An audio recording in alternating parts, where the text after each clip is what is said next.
Bienvenidos a otra emisión más del programa Camino a Abel, este programa de entrevistas a escritores y escritoras peruanas. Camino a Abel en homenaje a un conocido poema de Blanca Varela, y este programa viene relacionado con las actividades del blog y la editorial Sol Negro.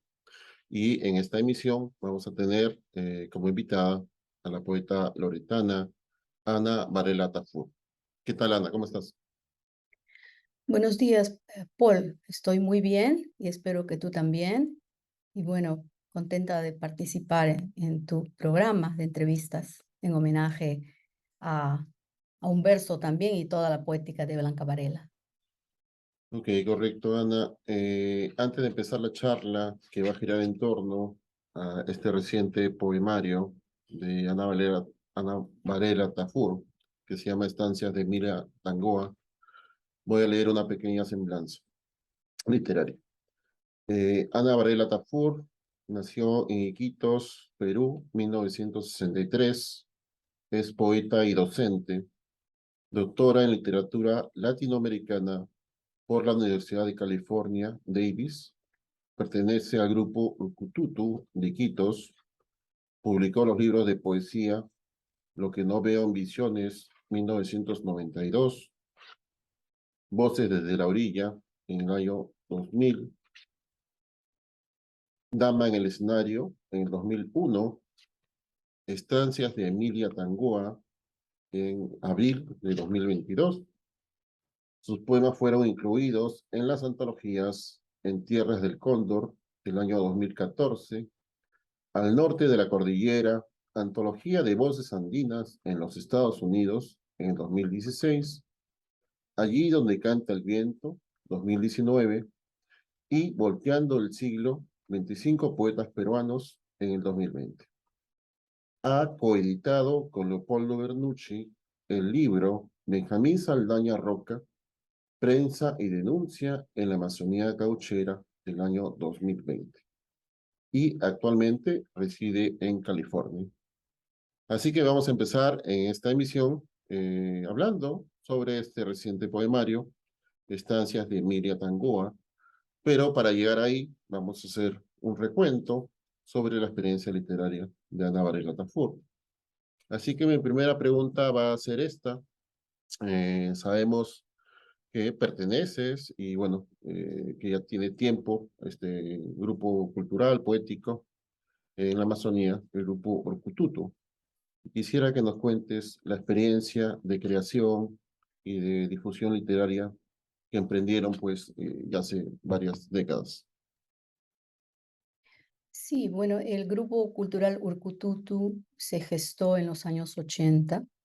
Al principio estaba conformado por un grupo de actores y Manuel Luna Mendoza era el director de este grupo Urcututu, que era un grupo de teatro y que también estaba participando en este grupo Pedro Vargas Rojas, gran actor de Iquitos. Eh, Cuando conocimos a Manuel Luna, éramos muy jóvenes, tanto Carlos Reyes Ramírez, Percy Vilches Vela y yo andábamos por las aulas universitarias de la Universidad Nacional de la Amazonía Peruana. Y era interesante porque yo estudiaba ingeniería química y Carlos y Percy estudiaban ciencias biológicas. Sin embargo, teníamos una afición por la poesía, sobre todo, ¿no? Entonces, íbamos a la biblioteca a preguntar por ciertos libros y resulta que el libro, habían pocos libros. Entonces, a veces había un ejemplar, por ejemplo, de Fernando Pessoa o de Federico García Lorca. Entonces, preguntábamos a la bibliotecaria quién tenía el libro. Entonces, había que esperar. ¿Quién tiene este libro? ¿Por qué lo está leyendo? Hay algunos intereses por ahí de en términos poéticos, ¿no? Está leyendo un poeta que a mí también me gusta, etcétera. Entonces, poco a poco nos fuimos conociendo, nos esperábamos en la biblioteca, intercambiábamos ahí, y de pronto tuvimos el contacto con Manuel Mendoza en la UNAP, porque él organizaba unas presentaciones teatrales en el aula magna de la universidad. Entonces, nos incorporamos a este grupo Urcututu y a partir de ahí y fueron surgiendo muchas ideas de publicación, ¿no? Sobre todo una publicación que era muy pequeña, la revista Carachama, donde aparecieron nuestros primeros poemas, ¿no? De juveniles, y también el grupo Urcututo organizaba recitales. Eran los años 80, eran los años maravillosos para nosotros, jóvenes que queríamos leer más, que queríamos difundir nuestra poesía y que estábamos con muchas ganas de cambiar muchas cosas en la literatura en general, ¿no? Entonces fuimos un grupo que se fue solidificando con el tiempo, con las publicaciones, con los recitales, con las tertulias. Entonces este grupo Urcututu ya tuvo una organicidad, digamos, en esos términos, ¿no? En términos de activismo cultural. Y también tuvimos en esa época amistades muy importantes, ¿no? Sobre todo en mi experiencia, mi amistad con Germán Lequerica Perea, autor de La búsqueda del alba, fue muy importante, ¿no? Germán Lequerica fue un receptor, un gran lector. También por esos años andaba por ahí Luis Hernán Ramírez, ¿no? También Javier Dávila Durand. Y todo esto fue realmente creando todo un espíritu de Urcututu para ir creando, para ir escribiendo y para también hablar sobre nuestro proceso poético. Urcututu fue fundamental para desarrollarnos como escritores, ¿no? Correcto, Ana. Bueno, para los amigos y amigas que nos ven y nos verán en el futuro, Luis Hernán Ramírez, también un poeta, creo que no tan leído en la capital, con un libro básico para el estudio de la lingüística, me acuerdo en San Marcos, era un texto básico. Bueno, y lo que me cuentas me da pie para preguntarte. Dos de los integrantes del Pututo, específicamente tú y Carlos Reyes Ramírez, han sido premiados en el premio Ocopé, este premio tan importante, ¿no? Quisiera que nos cuentes específicamente en tu caso, con tu primer libro, Lo que no veo en visiones, que es un libro del año 92, pero que ha sido reeditado por Pacarina también en los últimos años, ¿no? Quisiera que me cuentes un poco esa experiencia del premio, ¿no? Cómo así te animaste a participar y lo que ocurrió, ¿no? Con la obtención del premio. Sí, muy interesante, también anecdótico, pero desde mi experiencia personal, cuando nosotros publicábamos Carachama, yo era la encargada de ir a Petroperú a solicitar el papel bond. Mm, Entonces, un día miré el afiche de la convocatoria del premio COPE, ¿no? Yo ya había hecho algunos viajes por varias cuencas de la Amazonía, había trabajado en un proyecto que se llamó Diagnóstico de la situación de la mujer en la Amazonía. Entonces viajé por muchos lugares y mientras viajaba estaba en las lanchas, en las tardes en las hamacas y descansando, iba tomando notas, iba escribiendo porque yo ya estaba en un proceso de escribir un libro. Entonces estos viajes fueron para mí el motor que me impulsaron a escribir. Y cuando yo vi el afiche, dije, bueno, voy a participar en este premio porque es un premio nacional, yo necesitaba publicar un libro, también ya sentía que el tiempo ya era el tiempo adecuado para publicar. Y en Iquitos no había editores, ¿no? Nadie estaba interesado en publicar libros, ¿no? Teníamos que pagar, todo era autopago para publicar, incluso donaciones o buscar un apoyo económico para editar. Entonces yo vi el afiche y me presenté. Pero es anecdótico también esta parte porque no solamente me gustó el afiche del COPE, dije, este afiche me encanta, yo voy a participar, pero el premio COPE tenía un día para vencerse, pero que Iquitos no habían enviado los paquetes el último día de diciembre. Eh, yo fui y hablé con la secretaria y me dijo, el lunes venga, traiga su libro y vamos a enviar todos los libros que están participando, ¿no? Entonces, y cuando me llamaron de la Oficina de Relaciones Públicas de Petroperú en Iquitos, me sorprendió la llamada. Dije, ¿por qué me están llamando de Petroperú? Yo casi ya me había olvidado de que había mandado mi libro, ¿no? Entonces le pregunté a esta persona em, que por qué me está llamando y me dijo, mira, tenemos una sorpresa para ti. eh, Le dije sobre el COPE, ¿verdad? Sí, me dijo sobre el COPE, tengo una buena noticia. Y yo, bueno, dije, qué bueno, ¿no? Pero tenemos que darte la noticia directamente aquí en la oficina, así que toma un motocarro y Mm. ven. Entonces tomé el motocarro y me fui y ahí me dieron la noticia de que había ganado el premio COPE. Y bueno, obviamente fue un momento muy feliz para mí porque se concretaba un sueño de publicar, ¿no? Sí, correcto. Bueno, este primer libro, ¿no? Lo que no veo en visiones. Pero también estaba leyendo aquí en una tesis, y bueno, en internet también se puede encontrar que el Grupo Cultural Urcututu lanzó algunos manifiestos.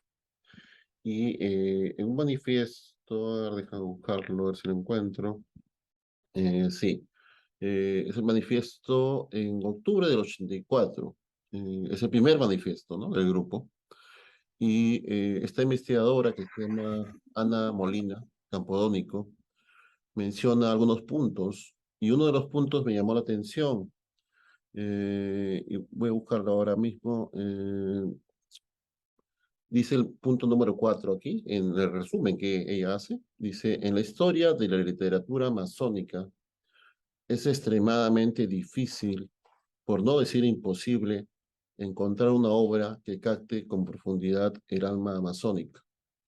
La mayoría de los autores han caído en el descriptivismo, el antropologismo, el sociologismo y el misticismo.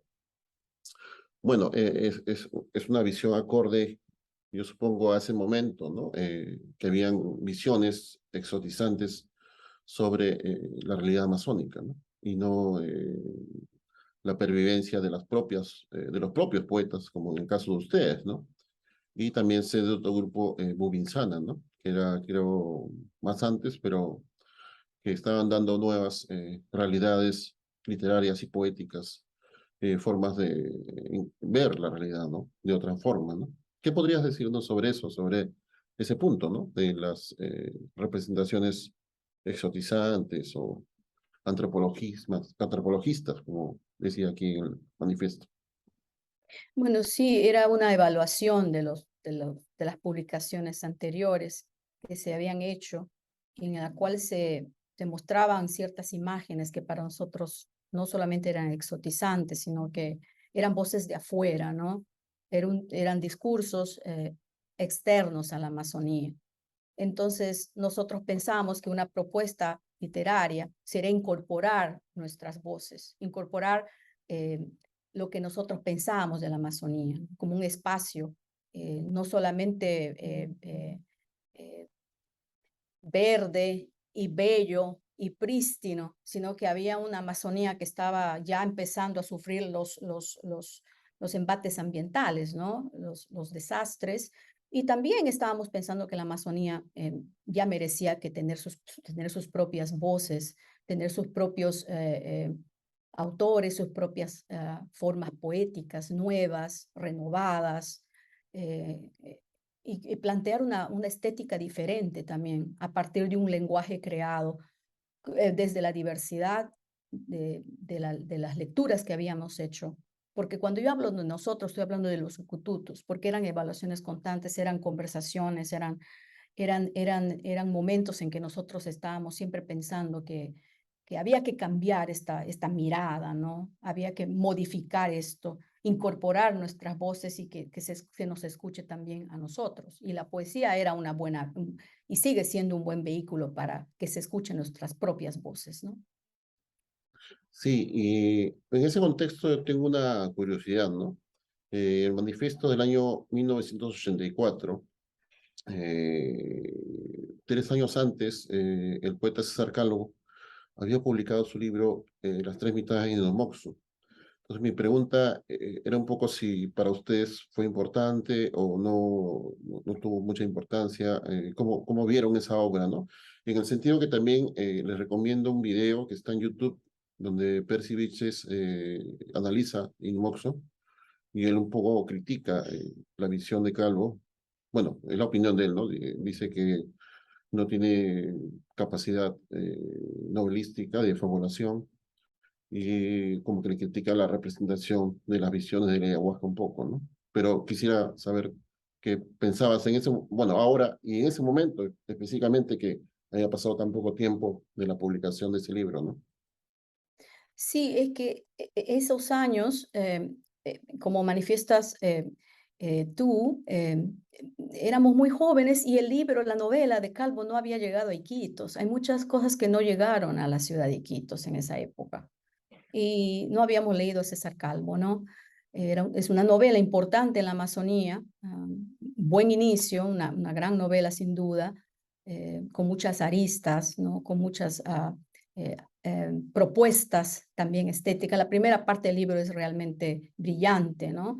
Pero algunas partes de la novela van decayendo poco a poco y no logran consolidar, digamos, lo que podría ser la gran novela amazónica, sin quitar el valor que tiene César Calvo en su propuesta, ¿no? De incorporar la voz chamánica, ¿no? El ayahuasca como un elemento inspirador y destructor del propio lenguaje, ¿no? Entonces, incorporar esta propuesta de Calvo me pareció importante, pero en el momento que nosotros publicamos este manifiesto, el libro probablemente circulaba en pocas manos o simplemente no había llegado. Recuerda que Iquitos es una ciudad bastante aislada y en los 80 mucho más, ¿no? Entonces, por ejemplo, nosotros en los 80 leíamos más El Caballo Rojo, por ejemplo. Leíamos más este suplemento, que era como un respiro para los urcututos, ¿no? El diario Marca, con este suplemento que llegaba los domingos, nos llevaba todo el país, el resto del país a la Iquitos y también el resto del mundo, porque se publicaban poesía de muchas partes del mundo. Habían discusiones políticas, el feminismo, es decir, tantos elementos, ¿no? Entonces, nosotros éramos muy jóvenes cuando se publicó el primer manifiesto y por eso es que nosotros no habíamos considerado la novela de Calvo para este análisis. Bueno, hablando de eso, de la circulación de los libros, de las publicaciones, bueno, hasta ahora se siente un poco esta forma de no comunicación, ¿no? Es un poco difícil también. Bueno, hay algunos amigos que ya hemos conocido, ¿no? Y hay una comunicación, ¿no? Pero claro, antes, sin internet, sin los correos electrónicos, era un poco más difícil, de hecho, ¿no?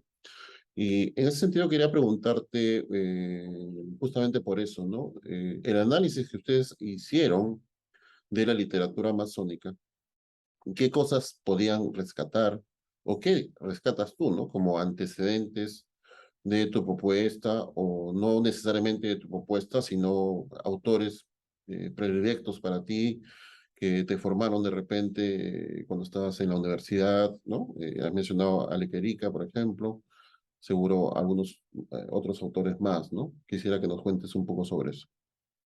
Sí, Paul, cuando yo estaba en la escuela secundaria, mi escuela era una escuela de monjas, el Sagrado Corazón de Iquitos, y la escuela tenía una buena biblioteca, pequeña pero buena. Y también he tenido buenas profesoras de literatura. Entonces, leíamos nuestros textos escolares eran pues estas colecciones ¿no? de lengua y literatura. Y uno de los primeros poemas que más me llamó la atención fue el poema La niña de la lámpara azul, de Eguren. Y yo había conectado esta historia de este poema con la historia de mi abuela, ¿no? De mi abuela Huitota, que había escapado de una correría cauchera y muy joven había surcado el Putumayo, surcó el Amazonas y llegó hasta Iquitos, ¿no? Entonces, yo conecté eso y dije, ¿cómo puede ser? Mi abuela es la niña de la lámpara azul, ¿no?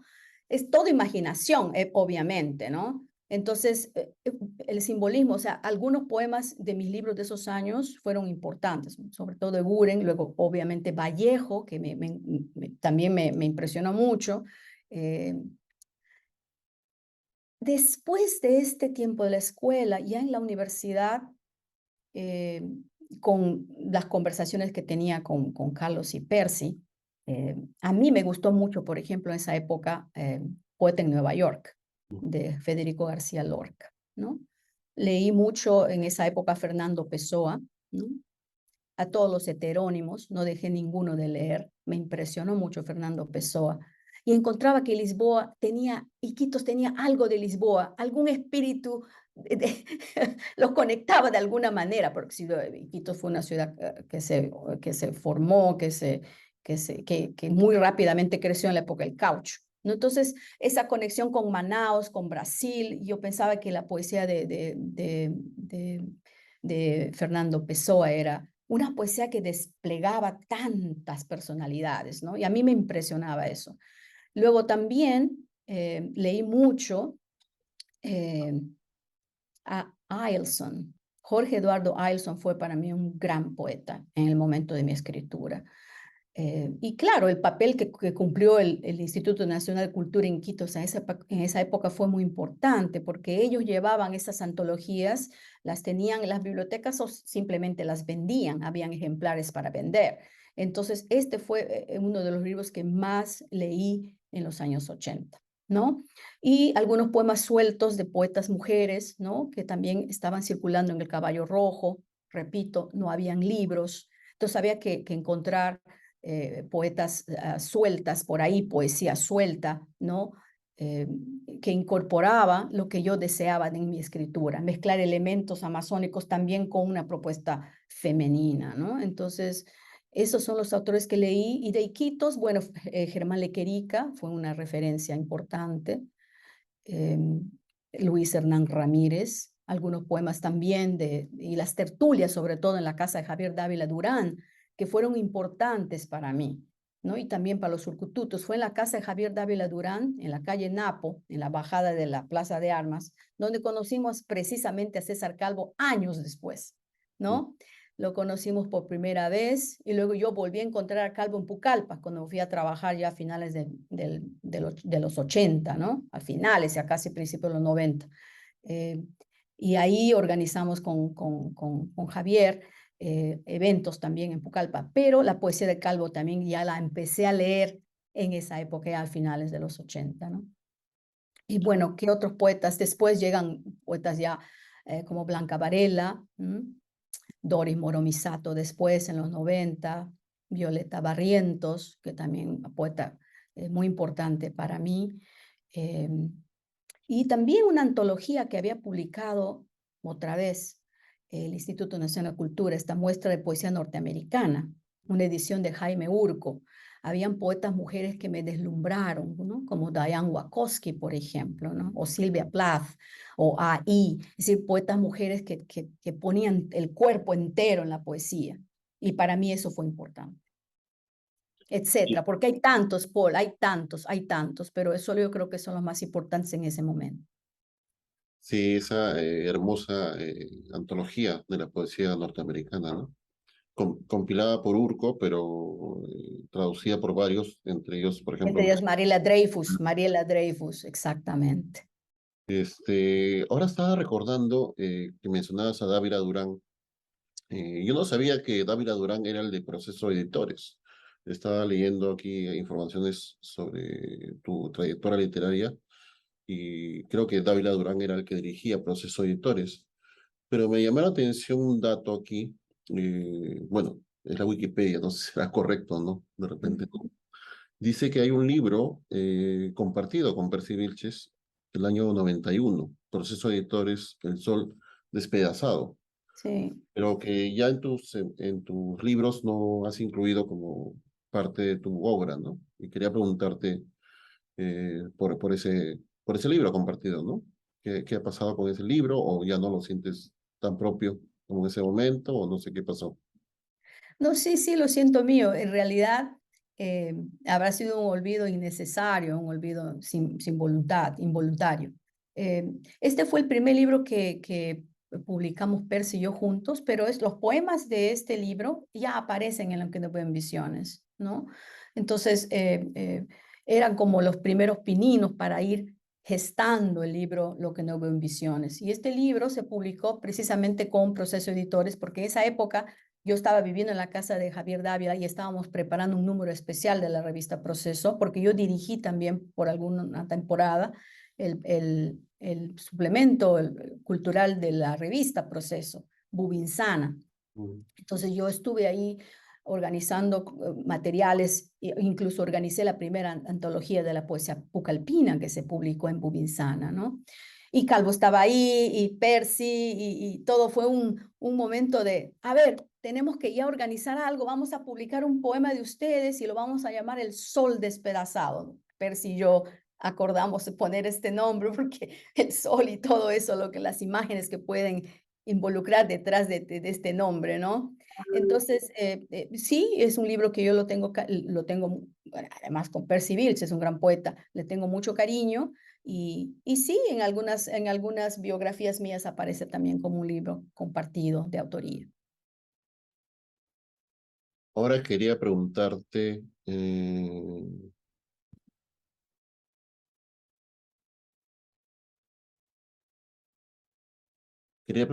sobre el manifiesto del grupo Urkututu, que está fechado el año 2019, donde dice, hemos asistido a un escenario deleznable donde el animal que piensa y habla es el propio destructor de su hábitat y se muestra corroído por la avaricia, la voracidad del modelo economicista que no permite que la vida en su vasta dimensión sea su razón de ser. Las políticas promovidas por intereses privados nos están conduciendo a la ruina y los gobernantes hoy nos llevan a la desolación y el desconcierto. La inacción y la desesperanza pretenden ser las consejeras. Nos resistimos a esta estructura de falsedad y mentira. Bueno, y eso me ponía a pensar en algunos temas que tocas aquí en Estancias de Mira Tangoa, ¿no? Que hay una correlación con esta crisis medioambiental que se retrata un poco en los poemas, ¿no? Y quería preguntarte sobre eso, ¿no? Sobre la relación de este último manifiesto, que no es tan antiguo, de hace 3 años, y los poemas que has publicado en este poemario, ¿no? Reciente. Sí, sí, este manifiesto fue escrito en Iquitos cuando yo hice un viaje. Nos sentamos en la casa de Carlos y dijimos, necesitamos ya manifestarnos otra vez como grupo, y escribimos este manifiesto, que es una respuesta también a esto que mencionas, ¿no? A estos conflictos ambientales, a esta situación desastrosa en la que ya estamos viviendo, pero con más intensidad en los últimos años, ¿no? Mis preocupaciones ambientales no solamente se manifiestan en estancias de Emilia Tangoa, ya se mostraban antes en Lo que no veo en visiones. Y en Lo que no veo en visiones hay un poema Timareo que ya un poco muestra esta correlación de la historia de mi abuela, historia del caucho, ¿no? Y el extractivismo, ¿no? O sea, la destrucción de los bosques, la destrucción humana, ¿no? Y todo lo que implica una mentalidad y una política y una cultura extractivista que se manifiesta en todos los niveles, ¿no? Inclusive en el Estado peruano. Entonces, en mi poesía última se acrecienta porque realmente la poesía ya en esta época necesita también eh, mostrar esto, ¿no? Yo necesito, como mi voz poética necesita manifestar una preocupación, manifestar un rechazo y una posición realmente contraria a la cultura extractivista, que no es reciente, ya data de más de 100 años, ¿no? Entonces, es una propuesta poética, ¿no? Que trata de que también las voces de los animales, de las plantas, de los ríos, puedan ser escuchadas a través de mi voz. Y como defensa de la vida, como defensa del medio ambiente. Y por eso decimos al final del manifiesto, la poesía es un planeta de árboles vivos. Si no existe la naturaleza, si no existe la humanidad, pues la poesía también entra en crisis, ¿no? Entra en crisis, y la poesía en este momento, para mí, necesita tener una voz mucho más fuerte y ya una voz más denunciatoria. Muy bien, Ana. Ahora me interesa empezar a hacer unas preguntas sobre tu libro, Estancias de Emilia Tangoa.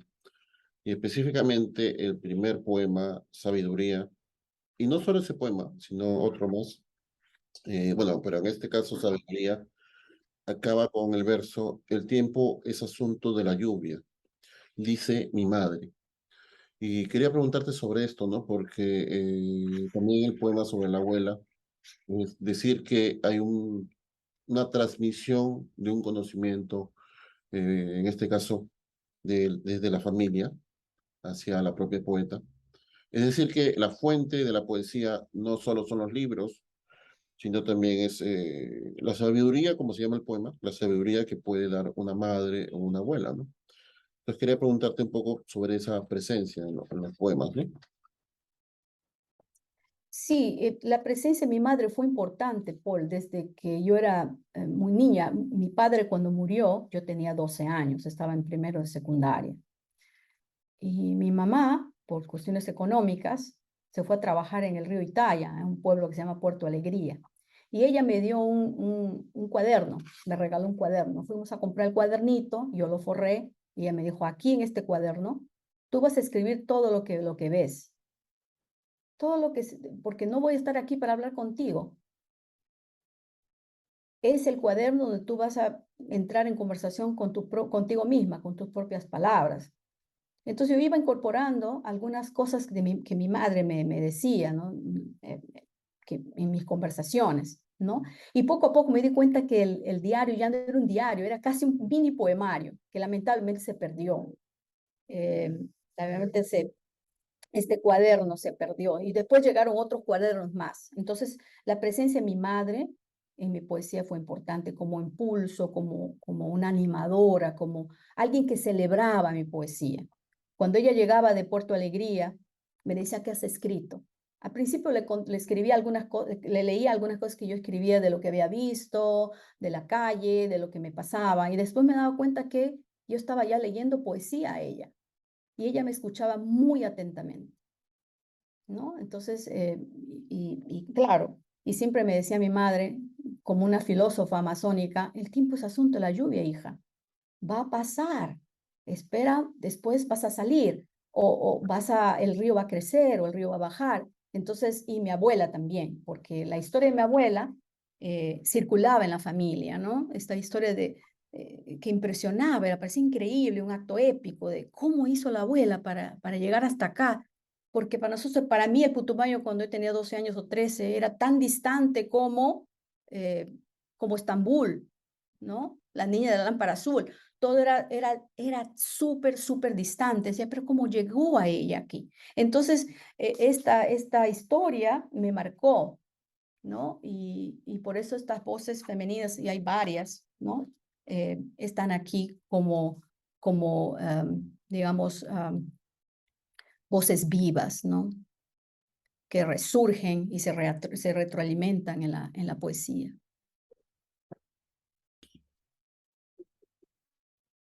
Sí, Ana, de acuerdo.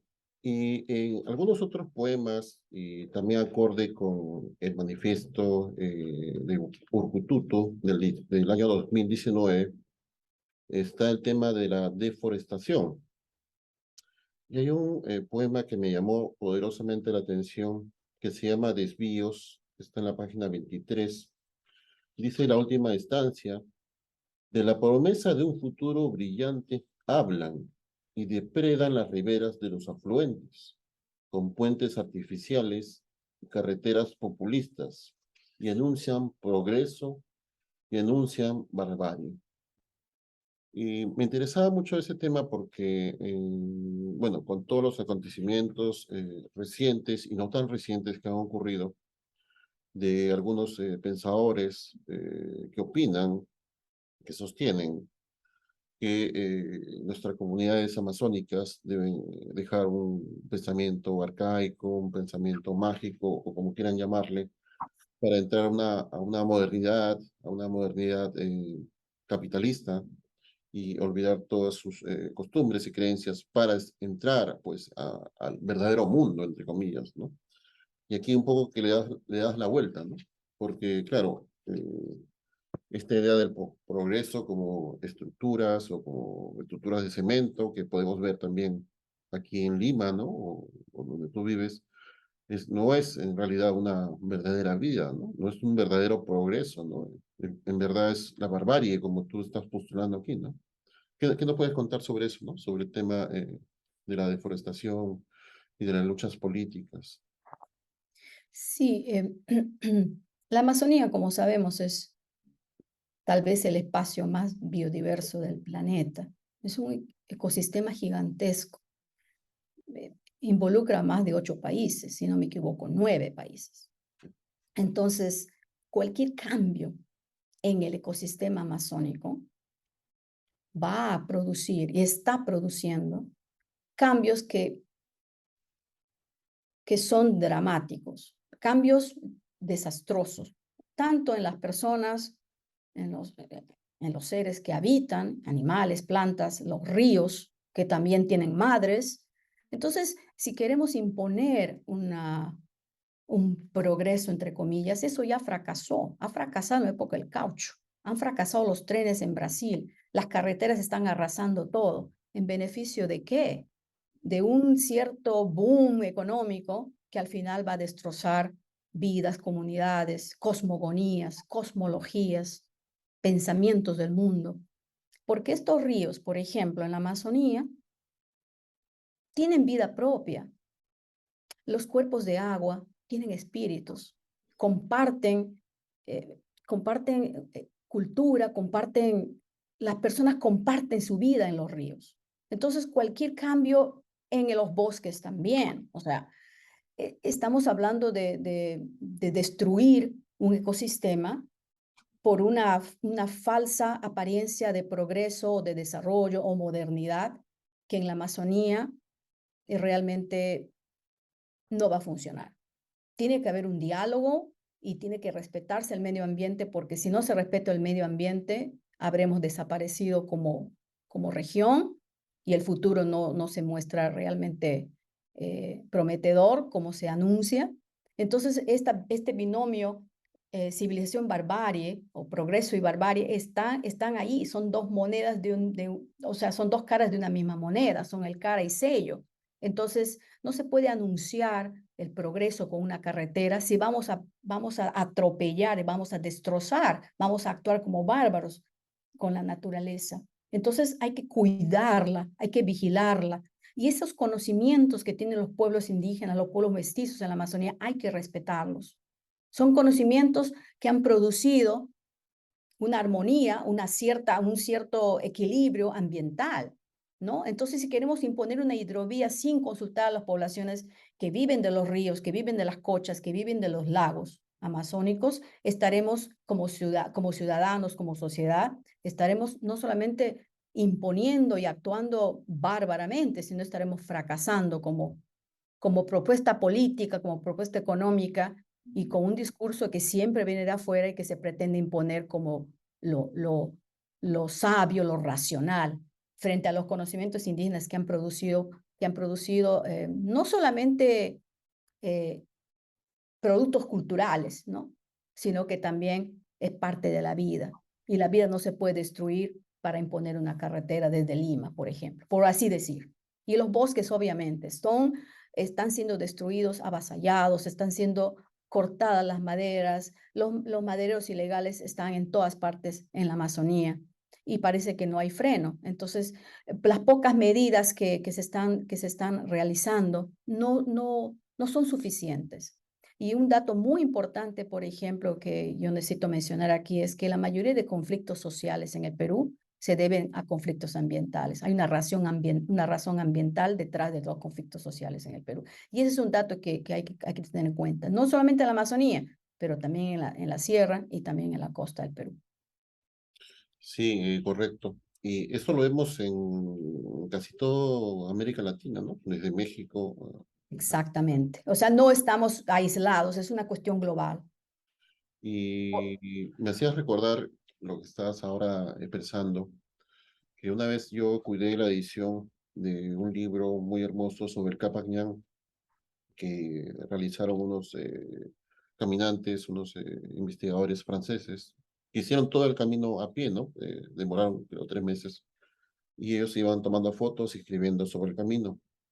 pero daban cuenta de que en muchas partes del camino, donde existía el camino, ahora hay carreteras, y que el país que agredió más el Capañán ha sido Ecuador, y justamente en la época de Correa, lo cual es una paradoja, pero ya sabemos qué ocurrió en realidad con este discurso, ¿no?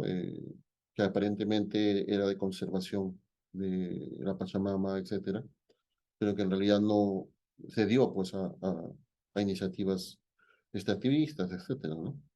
Desarrollistas.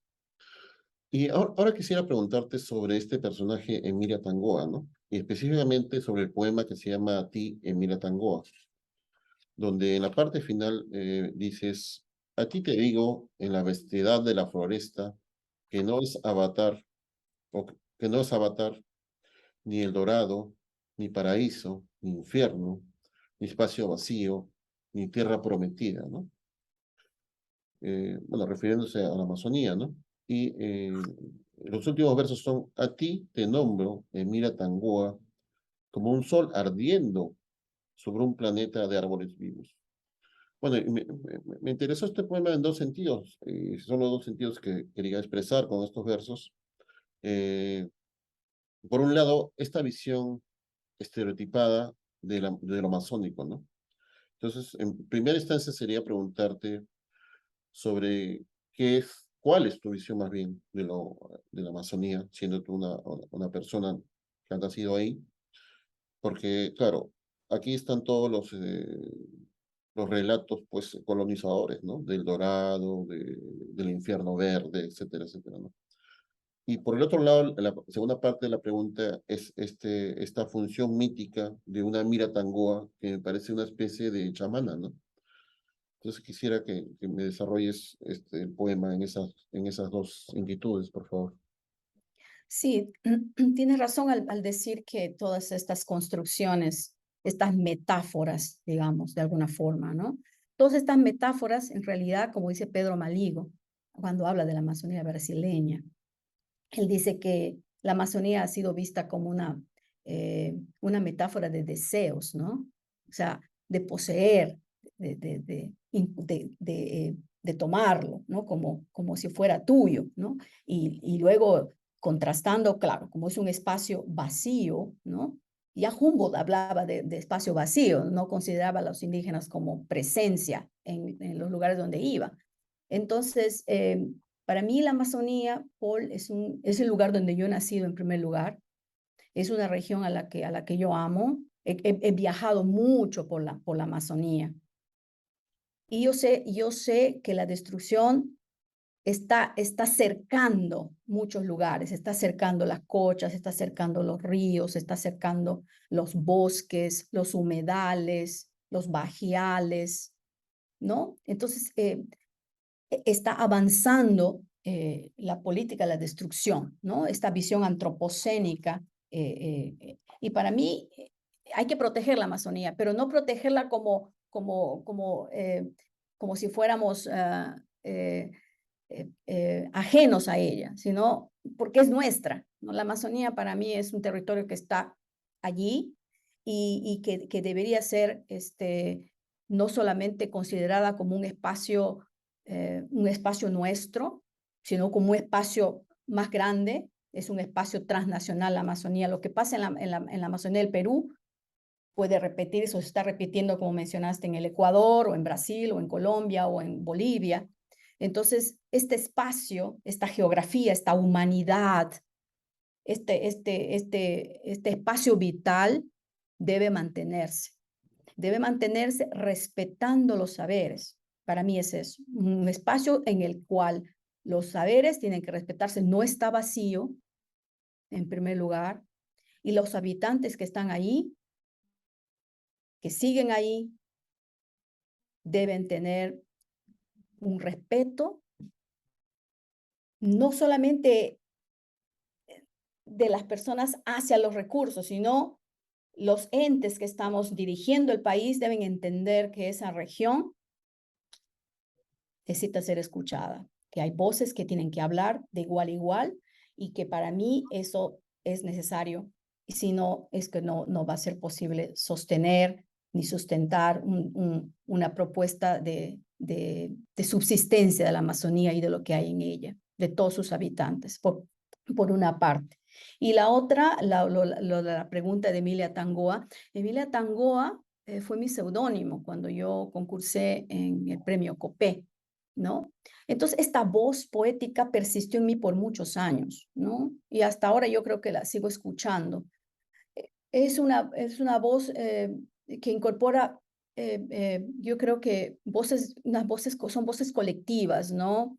De mujeres que yo conocí en mis viajes, con quienes hablé, a quienes entrevisté, con quienes compartí días de navegación, incluso chamanismo, incluso todo. O sea, estas mujeres existen y la figura de Emilia Tangoa para mí es una figura importante en mi poesía. Es una voz que me llama, es una voz que me hace escribir, que me impulsa, que cuando estoy inclusive en el metro a veces o estoy en algún lugar, recuerdo algo de la Amazonía. Es una voz que me ha quedado, digamos, ¿no? Es una voz poética que subsiste al paso del tiempo. Y eso es lo que me hace escribir muchas veces, ¿no? Y ojalá que siga existiendo y que pueda seguir produciendo a través de esta voz. Sí, muy interesante esto de Mira Tangoa, de la multiplicidad de voces, ¿no? Y en la segunda sección del libro, que se llama Cauces y Recorridos, eh, hay dos poemas, bueno, varios poemas, pero quisiera hablar sobre dos poemas. Uno es Persistencia del lenguaje y otro es Fibras de oralidad. Bueno, en general, la sección, varios de los poemas hablan de un tema parecido. Pero en esta persistencia del lenguaje es la presencia del TOE. Dice la poeta, una ciencia con aliento de vegetal asombra toda sanación redentora. Con el soplo de las hojas se recrean nombres y persiste el idioma de los ancestros. Y en el otro poema que es Fibras de oralidad dice, en las hojas de coca persiste un código del planeta, un lenguaje que descifra fibras de oralidad. Entonces mi pregunta es sobre la presencia del TOE y de las hojas de coca, y esto entendido como una forma de lenguaje diferente a un lenguaje pues articulado, hablado, ¿no? Que tiene otras características. Entonces quisiera preguntarte en esta sección específica sobre esta presencia, ¿no? El TOE y de la hoja de coca, también como formas de recuperar una memoria diferente, ¿no? Sí, en las tomas de ayahuasca también. Generalmente la ayahuasca, en mi experiencia, no sé, otras personas tienen otra experiencia, pero en mi experiencia, la ayahuasca cuando yo tomé la ayahuasca, tomé con toé, ¿no? Entonces el toé es el elemento que produce los colores, ¿no?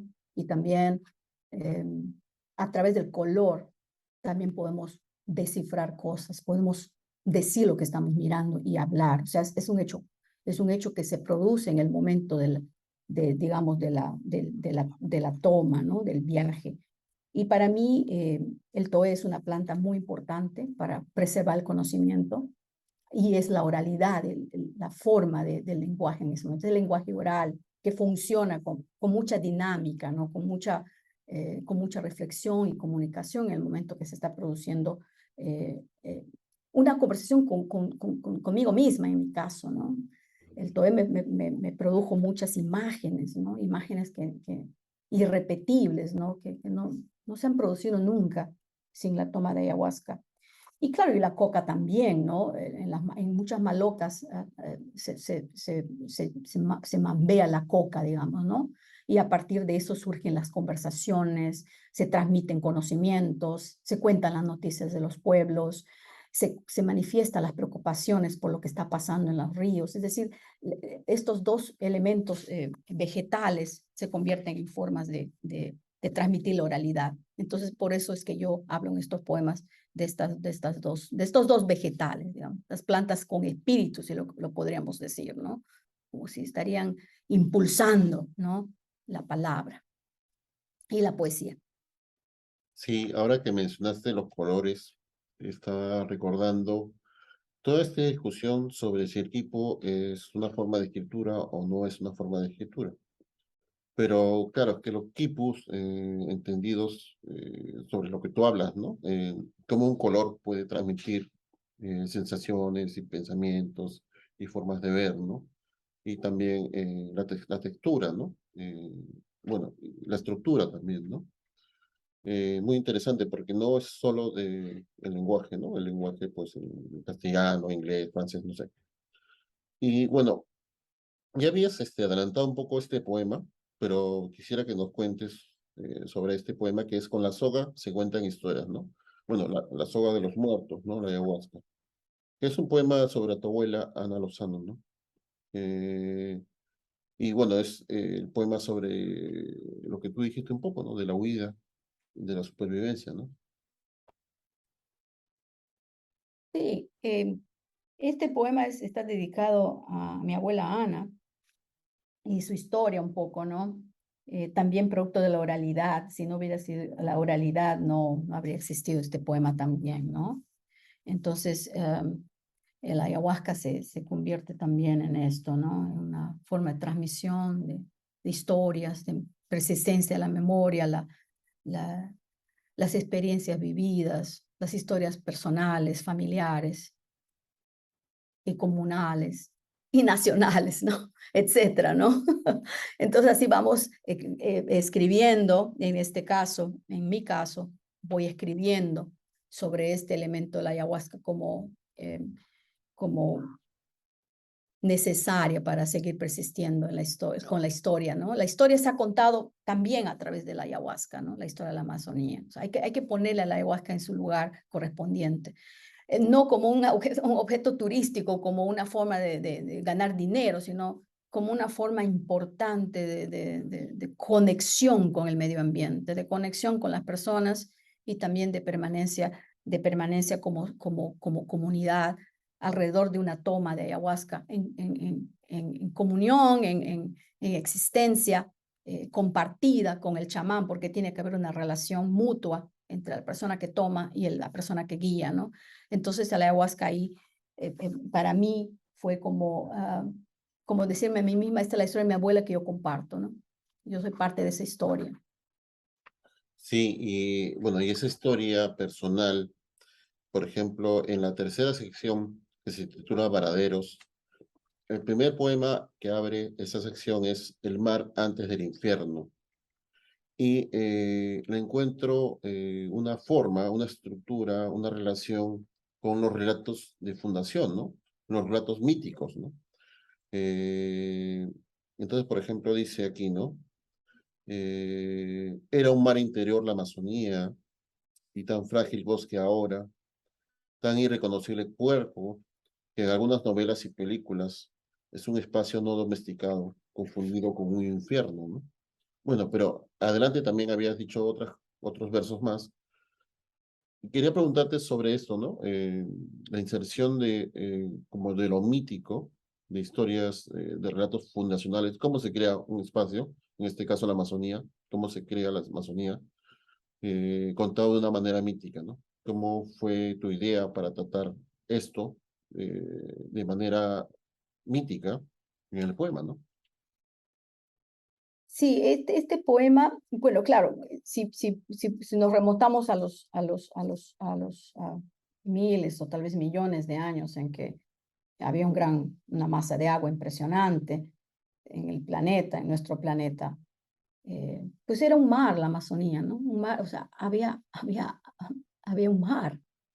Mm, Entonces, este mar se fue separando, ¿no? O sea, fue abriéndose y fue millones de años prestando una gran vegetación, se fueron acumulando los meandros, se fueron acumulando los ríos y luego tenemos, claro, el Amazonas más reciente ya desde los glaciares de los Andes, va formándose. Y aquí, pues obviamente en este poema estoy cuestionando la idea del infierno, ¿no? Que es una idea eh, que, que, que se tuvo cuando se llegó a la Amazonía, ya los primeros exploradores, los viajeros del siglo XVIII, incluso antes, los cronistas ¿no? Mencionan este espacio en algún momento como un espacio distópico, digamos, ¿no? Que genera una cierta forma de desesperación para quienes viajaban, ¿no? Que era un espacio bastante conflictivo, ¿no? Pero era porque no lo podían entender probablemente, era una visión ajena, entonces van construyendo la imagen de un infierno, que además en Brasil se conocía esto como el infierno verde, ¿no? Alberto Rangel propone en su infierno verde, que la Amazonía se había convertido en eso como producto de las actividades extractivistas, ¿no? Y yo creo que para este poema y para la poesía en general que yo hago, trato de incorporar algunas propuestas que parten de mi conocimiento de la Amazonía, ¿no? O sea, de lo que yo conozco, de lo que yo escuché, de lo que yo vi. Entonces, lo mítico de alguna forma aparece, ¿no? Como allí está, a veces está en algún poema y vuelve a aparecer otra vez, está rondando, ¿no? No es fijo, ¿no? Como mito, ¿no? Entonces, yo trabajo esos temas de la fragilidad del bosque y cómo este conocimiento que tenemos del bosque puede ser frágil si lo olvidamos también. Lo olvidamos si no lo respetamos y lo consideramos como un espacio vacío, un espacio infernal o un tema para explotar y al final lo estamos destruyendo.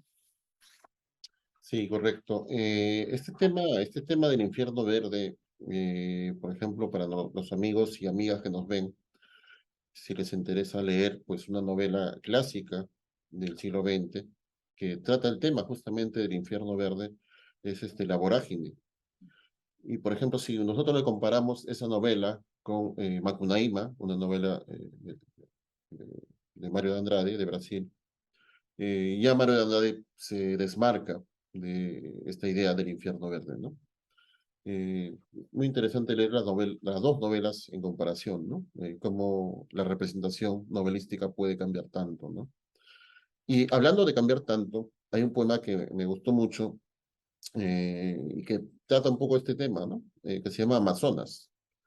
Entonces aquí en Amazonas dice, por ejemplo, dice, porque más allá de las islas del mar Egeo, sus cronistas narraron extensas crónicas apuradas que nombraban a cierta estirpe de mujeres de cuyos senos mutilados y cadenas voraces iba a nacer una nación, una estirpe. Y la poeta Ana Varela cierra el poema con esto, ¿no? Dice, para mí, las Amazonas, para mí, ese río, bueno, no las Amazonas, Amazonas, para mí, ese río cotidiano a 3 cuadras de mi casa que pasa sin detenerse y no puedo beber.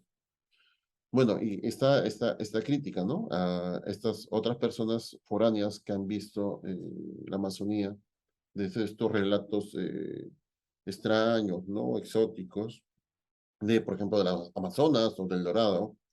Y más bien para ti, la palabra es algo muy cotidiano, ¿no? Es algo que está junto a tu casa, ¿no? Que ves todos los días. Y quería preguntarte entonces, en ese sentido, ¿qué es para ti ese gran río, ¿no? Bueno, ese río es un flujo de voces. Yo recuerdo que cuando era niña, sí, porque mi casa estaba a 3 cuadras del Amazonas, cuando era niña mi padre me llevaba, nos íbamos a caminar por la Placita Clavero, los iquiteños que me están escuchando pueden recordar que había una placita ahí. Bueno, todavía existe esta plaza, pero era un poco más amplia la Plaza Clavero, que estaba a 3 cuadras de mi casa. Iba con mi padre, había una banquita ahí, nos sentábamos a charlar, caminábamos, y el río era para mí, y sigue siendo para mí, la confluencia de muchas historias. Desde ahí, desde ese río han partido tantas personas.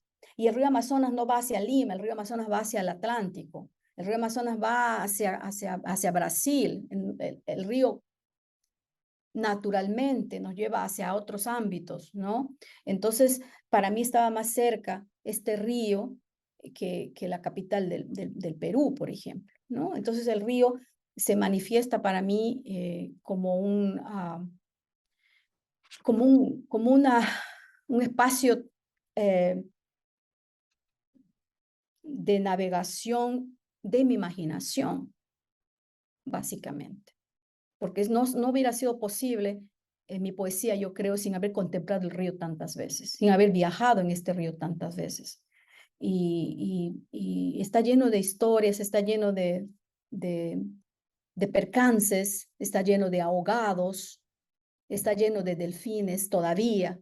Ciertas zonas del Amazonas se pueden ver delfines y hay personas navegando y hay personas recorriendo, transportándose, personas buscando un lugar mejor. Es decir, se convierte en una red, ¿no? Una red de vida, de comunidad, de historia. Y ese río tiene que subsistir. Sí, correcto, Ana. Y justamente estamos llegando ya casi al final del libro. Y el último poema del libro es un poema en 5 estancias, en 5 secciones, que se llama Iquitos.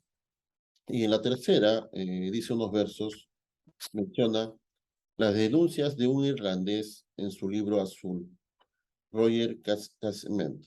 Bueno, no sé cómo se pronuncia. Los periódicos La Felpa y La Sanción.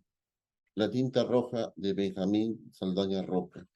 Bueno, y como leímos al inicio del programa, tú eres coautora de un libro que es Benjamín Saldaña Roca, Prensa y Denuncia en la Amazonía Cauchera. Y quisiera que nos cuentes un poco sobre esa experiencia, ¿no? De ese libro específicamente, que bueno, aquí está citado eh, públicamente, ¿no? Sí, cuando estaba desarrollando mi tesis en la Universidad de California en Davis, yo tuve acceso am, a, al material digital, ¿no? Yo estaba trabajando en un capítulo de mi tesis, la literatura que se había producido en la época del caucho. Entonces, Benjamín Sandana de Roca no podía dejarse de lado, o sea, yo no lo podía dejar de lado. Entonces, lo que hice fue proponer a mi director de tesis la transcripción de todos los números donde se hablaba del caucho. Casi en todos los números, en realidad, no hay ningún solo número ni de la sanción ni de la felpa donde no se menciona algo, por lo menos, relacionado a los problemas que ocasionó el caucho en esa época, en la época desastrosa del imperio de Arana en el Putumayo. Entonces, este libro, después de las transcripciones, este libro no existió realmente. Yo tenía todas las transcripciones, me había tomado todo un verano, había viajado a Sao Paulo a buscar los números que faltan, que no hemos podido encontrarlos. Y me fui a esta universidad. Hay un archivo de Roger Casement ahí, de muchos documentos de Casement y de los estudios irlandeses, porque Casement fue irlandés, y no encontré. Entonces, después de terminar la tesis, mi director de tesis y yo pensamos, este material que hacemos, esto ya está transcrito, es un documento importante de la ciudad de Iquitos. Es lo más completo que hay sobre esa época. No hay ningún otro diario en Iquitos que exista o que se haya transcrito durante casi más de un año, desde el 2000, desde fines de 2007 hasta el 2008, febrero, que sale la felpa. No hay. Entonces pensamos, esto tenemos que pensar en publicar un libro. Entonces, después de varias sesiones, de conversar las posibilidades de hacerlo, bueno, dijimos que es importante que esta memoria de Benjamín Saldaña Roca se rescate, que se vuelva a retomar quién fue él, cuál fue su rol y cuál fue el rol de la prensa que tuvo en ese momento y por la valentía que tuvo de denunciar a uno de los hombres más poderosos del Perú en ese momento. Y creo que el libro es de alguna forma, es un libro que hace justicia poética al personaje de Benjamín Saldaña Roca, que se le ha olvidado por tantos años, ¿no? Se le sigue olvidando. Hay una calle en Iquitos, se llama Fiscarraldo, pero no se menciona mucho la existencia, por ejemplo, de Benjamín Saldaña Roca. Entonces, es un olvido realmente intencional. Se ha tratado de desmerecer y de su historia, de opacarla, de invisibilizarlo, pero el libro de alguna forma y de muchas formas rescata todo este proceso de su escritura, de su denuncia y de lo que ocurrió en ese momento, ¿no? Desde diversos formatos, ¿no? Porque él también escribe poesía, ¿no? Del formato, la caricatura, la denuncia, el testimonio, etcétera, etcétera, ¿no? Eso es un libro muy importante, muy rico en cuanto a aportes para conocer ese momento de la historia de Iquitos, sobre todo, ¿no? Y su relación con el Putumayo. Qué interesante, Ana, lo que nos cuentas. Así que recomendamos el libro de Benjamín Saldaña Roca, Prensa y Denuncia en la Amazonía Cauchera, del año 2020. Y mi última pregunta sobre el libro Estancias de Mira Tangoa es esta. Es un tema técnico que me llamó la atención, que es el tratamiento del yo. En general, casi todos los poemas están desde una distancia de una tercera persona y muy pocas veces está la presencia del yo en los poemas. Pero el primer poema, Sabiduría, empieza con de un bosque soy. Y el último verso del poemario dice, en las estancias de paso soy una versión de ti. Entonces quería preguntarte un poco sobre eso, porque yo supongo que es como que los demás poemas son como experiencias de la memoria que estás recuperando, tradiciones, como visiones, y tal vez ha sido por eso, ¿no?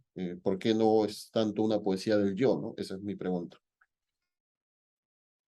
Y sí, creo que yo creo que eso esa influencia que está en mi poesía se debe, yo creo, y lo he pensado varias veces, fundamentalmente a que yo he incorporado voces colectivas de alguna forma, ¿no? Mi poesía intenta hablar desde una comunidad, digamos, ideal como quieras, porque la poesía puede ser muchas cosas, ¿no? La poesía es así, se puede trabajar desde diferentes voces. Y claro, mi voz es una de las voces ahí, que está circulando también, va por aquí, por allá, y a veces dice, ah, sí, soy una versión de ti, porque claro, soy una versión de la historia de la Amazonía de alguna forma, ¿no?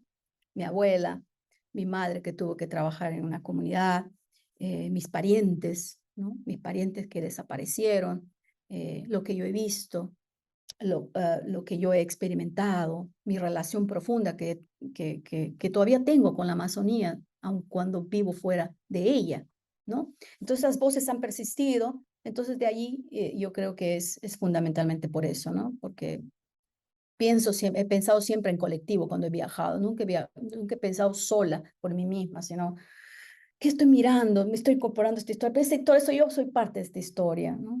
Entonces, de allí yo creo que se explica un poco esto, ¿no? Sí, y mi última pregunta es sobre algo que has dicho en esta última respuesta.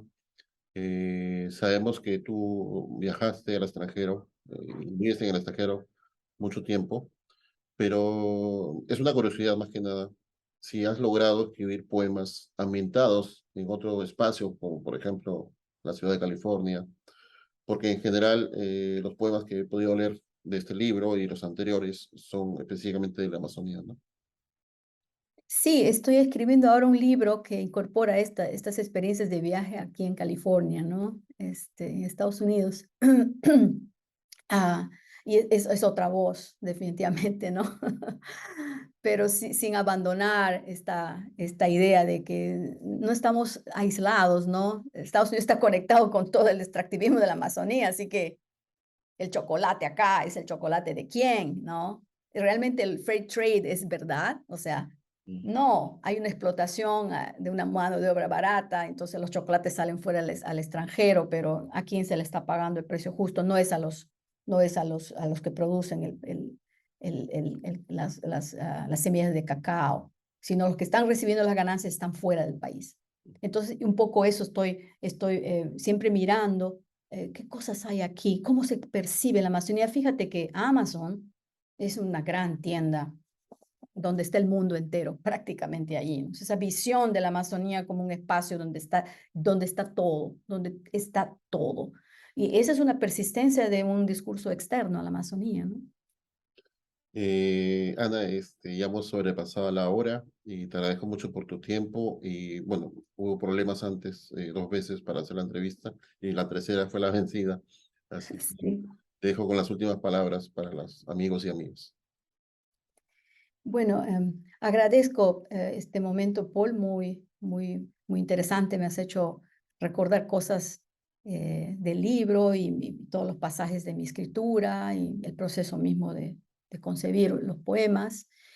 Bueno, creo que es importante que digamos una vez más que la Amazonía necesita ser reconocida como espacio de todos los peruanos, las peruanas, y que hay que considerarla como un territorio del cual todavía no lo conocemos, lo desconocemos muchas veces, y esas miradas externas, esas formas exóticas de verla, deben acabar, ¿no?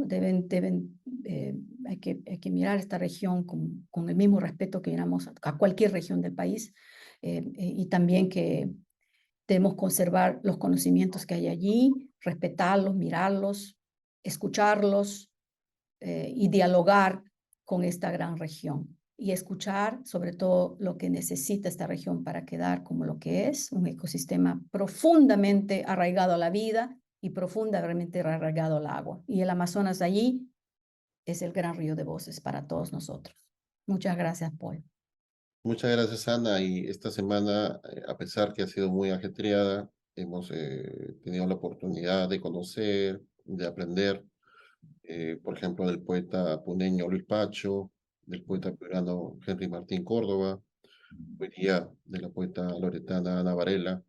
Y vamos a cerrar esta semana, el domingo, a las 7, con el poeta limeño Miguel Ildefonso.